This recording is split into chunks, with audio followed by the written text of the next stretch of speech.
Hello दोस्तों, कैसे हैं आप लोग? Hope you all are well. अभी रिलायंस इंडस्ट्रीज का हम शेयर देख रहे हैं। ये चार्ट है गूगल चैट पे हम देखेंगे तो रिलायंस इंडस्ट्रीज लास्ट 6 मंथ पे नियरली 20% डाउनग्रेड हो चुका है। 20% का शेयर फॉल हो चुका है। इसका रीजन क्या है? इसका मेन रीजन है इनका कर्ज का जो लोन है ना, वो 5 साल पहले 1.5 ट्रिलियन था, INR था। अभी वो बढ़ के हो गया है 3.65 ट्रिलियन INR में हो गया है। एक रीजन है इनका लोन बढ़ते जा रहा है। इसका मेन रीजन क्या है?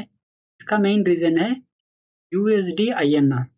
USD INR का रेशियो 5 साल पहले 7.71 था, अभी ये 86 हो चुका है। तो this is a main reason.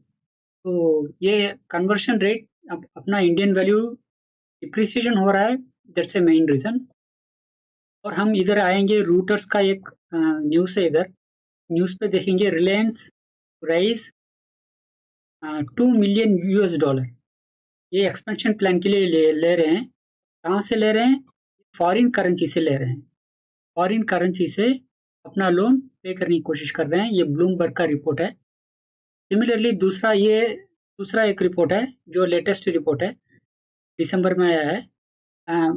Business line के हिंदू बिजनेस लाइन का एक न्यूज़ है। इस न्यूज़ पे हम देखेंगे तो Reliance prepare for third round for fund rising. Third round fund rising के लिए इन्होंने प्लान किया है।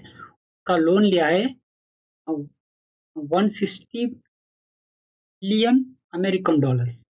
160 बिलियन अमेरिकन डॉलर्स लेने के लिए ये इनका प्लान है।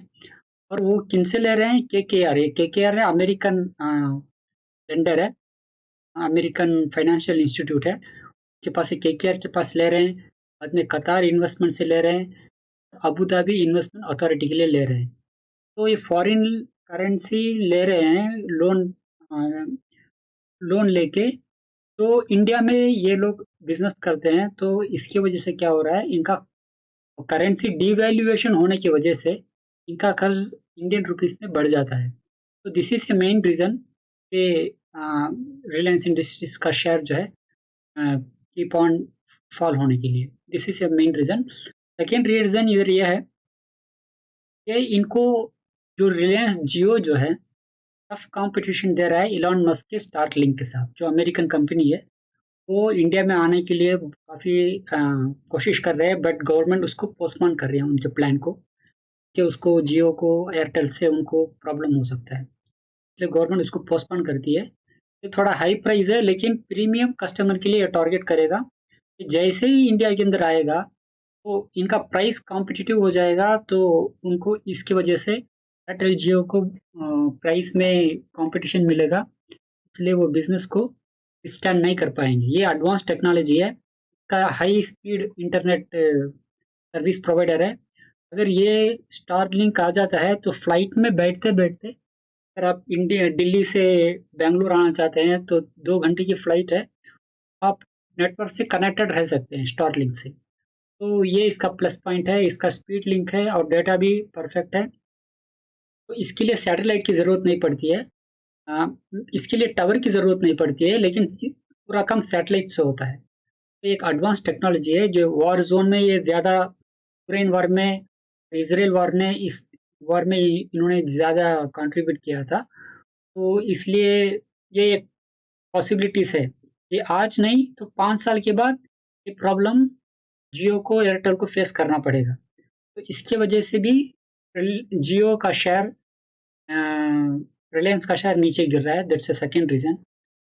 थर्ड रीजन, अभी ये लोग तारीफ, जियो, रिलायंस जियो है ना, टैरिफ हाइक कर दिया है, मतलब कि जियो का प्राइस हाइक हो गया है। इसकी वजह से काफ़ी लोग रिलायंस छोड़ के जा रहे हैं। अभी दिसंबर के महीने में रिपोर्ट आई है, नियरली 1.6 करोड़ सब्सक्रिप्शंस इसके शिफ्ट हो गए हैं, पोर्टिंग कर चुके हैं दूसरे BSNL और एयरटेल को एयरपोर्ट कर चुके हैं, पोर्टिंग कर चुके हैं। तो इनके they are losing their subscribers, customer, they are losing their customer. That's a main reason the fall of Reliance shares. Three reason है फर्स्ट रीज़न है तो इनका डेप्ट बढ़ रहा है क्योंकि अमेरिकन डॉलर उसका वैल्यू बढ़ रहा है, का लोन यूएस डॉलर में है। तीसरा स्टारलिंक है, दूसरा स्टारलिंक है और तीसरा जो है इनके सब्सक्रिप्शन डिक्रीज़ हो रहे हैं क्योंकि इनका टैरिफ हाइक हो चुका है। तो this is a main reason for fall of Reliance share. तो this point you should know that. तो इसके ये रिलायंस है ना का दूसरा बहुत बड़ा प्रॉब्लम है कि ये रिलायंस 50-50 में नियरली 10% वैल्यू रखता है।